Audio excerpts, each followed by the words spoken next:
This crazy looking thing is the Critter Gitter, and it's electronic rodent trap. And this video shows you a little bit about the device. On the device we have a detector on this side. It's an infrared device.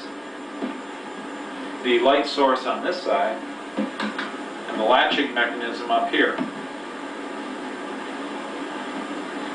First thing we have to do to set the trap is to bait it. We unclip the latch here, which allows the trap to be opened, and we open the trap up. The detectors, the light source right here, and the detector right here, is where the invisible beam of light goes across. So you want to place the food on a wax paper behind this light. You can even leave the edges of the wax paper flip up, but it can't break the line of between these two areas, or else the trap will trigger. The next thing then we have to do after we set our food in here is to set the trap. What we have to do is to set this stick, which holds the box up while it's waiting for the rodent to come in.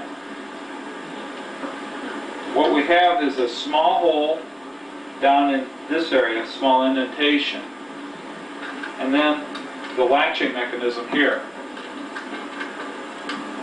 Latching mechanism consists of a solenoid and a little tripper lever here. You put the stick on top of the tripper lever with the wire behind the tripper lever. Put the stick here, and you slide the solenoid out until the tripper lever is caught in the slot there, just like that. So now what you have is the stick being held by the tripper lever, and then the wire behind the tripper lever. Then we take the wire and we hook it up to this clip right here. What this wire does is, after the trip has sprung, it will allow the power to be turned off so we don't overheat the solenoid down here.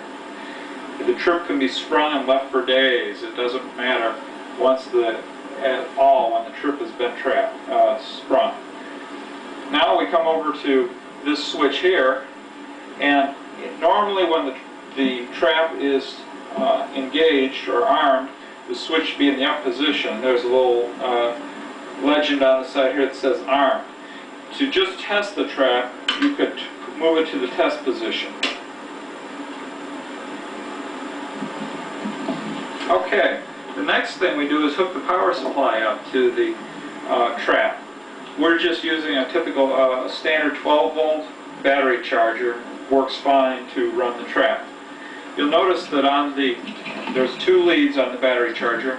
One has a plus, sometimes the other has a minus, or sometimes it doesn't. But you have, over here, you have a screw that says plus. You hook the plus connector to the plus screw. Okay. Then you take the negative connector and you hook that to the negative screw on the box. Then at that point, you're ready to go.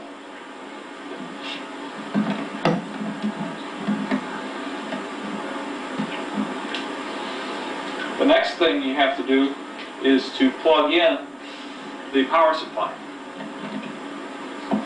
Okay, now you're ready to plug the battery charger in, which will set the trap. You plug it in, and you hear a slight click. That means that everything is working right. Now you just go away and hope for the little rodent to come into the trap, just like this. As you can see, the trap is tripped. This little clip has pulled off of this screw here, which kills the power, and the critter is trapped inside.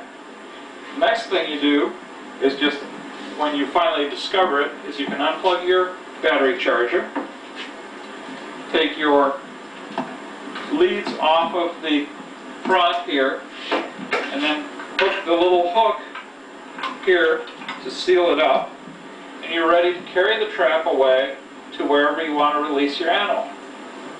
And that is all there is to the Critter Gitter.